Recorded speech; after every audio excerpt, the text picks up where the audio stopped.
All right, so I'm going to be doing a quick overview of the Kingslim.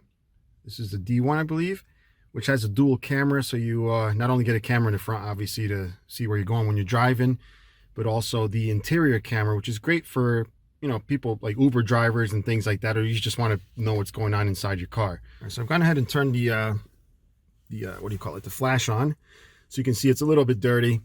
I apologize for that, but obviously you get it brand new, clean. So you can see the device.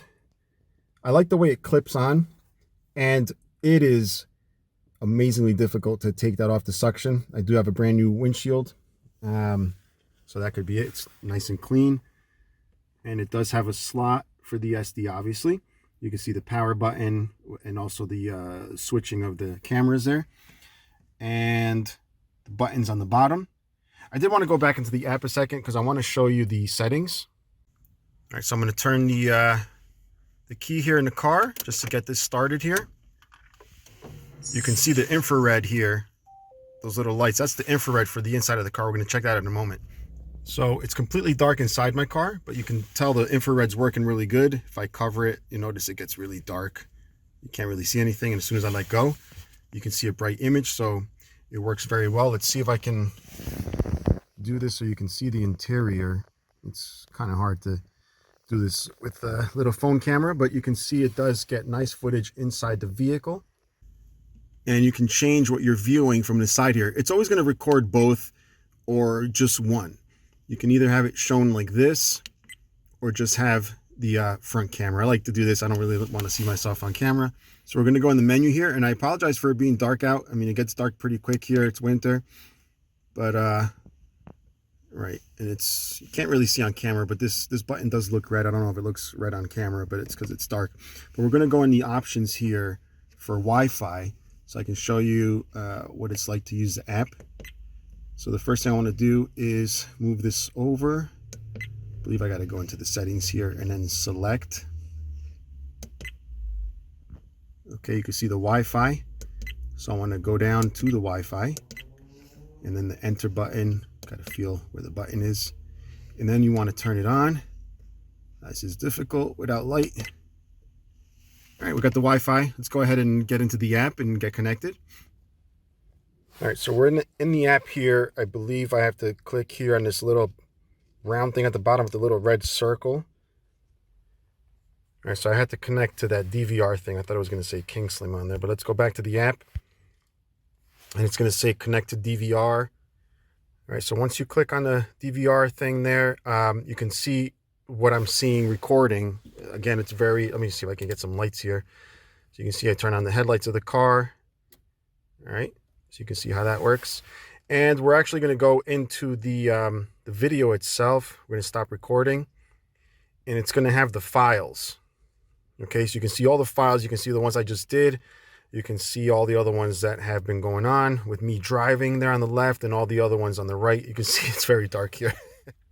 All right, so I should have showed you this before, but obviously we have the video section here, which again will cause it to stop recording for the moment. But you'll see it pulls up all the files. Okay, and then there's the emergency ones. I believe the emergency ones is if there's a depending on the sensitivity, if I'm not mistaken, the emergency will start recording or lock the videos that have triggered the emergency option here.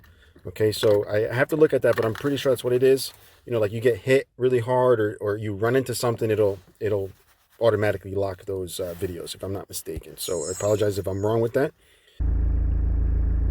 And also from here, you can't see where I'm clicking. Obviously, it's a screen recording, but the middle in between the video and the photo, if you click on that, you can swap between the there I am, between the frames that you want to see.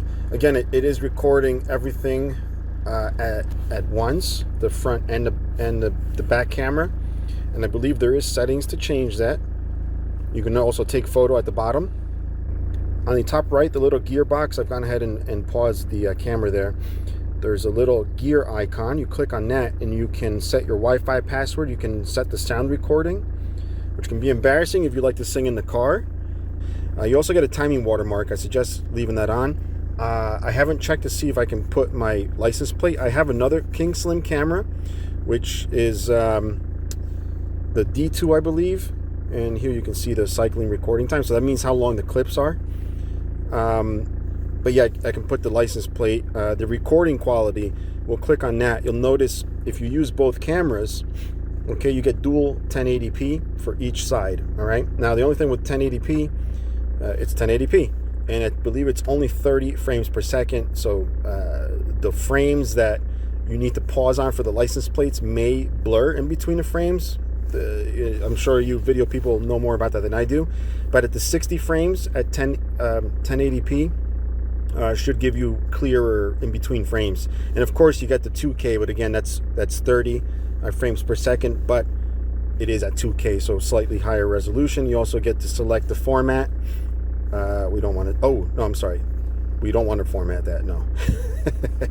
And a factory reset. In the impact sensitivity, I have mine set to medium. So low sensitivity, you probably set it off at any moment. My car is really stiff, so any kind of big jolt will set it off at low. So I keep it on medium. Sometimes they recommend high for a car like mine. I'm just gonna leave it at medium. There's nothing wrong with that. I mean, it's up to you.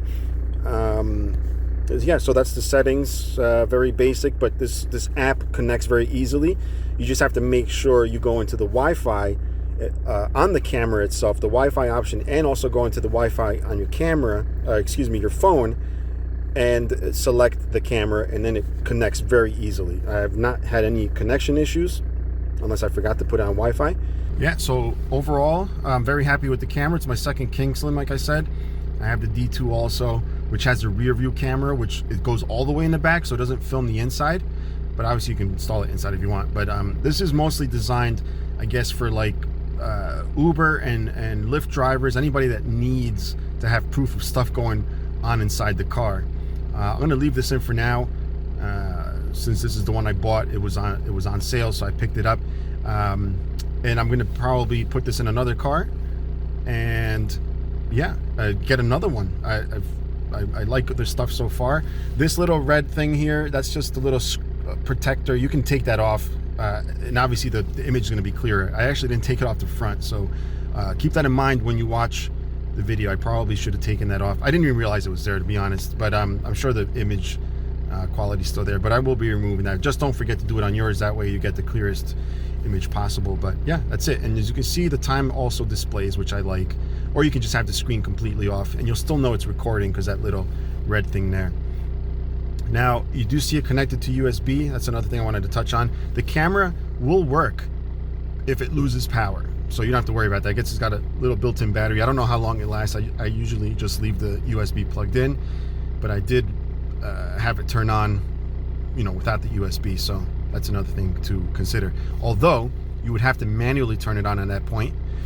The reason I leave this on is so when I turn the car on and I have it connected to the outlet, right?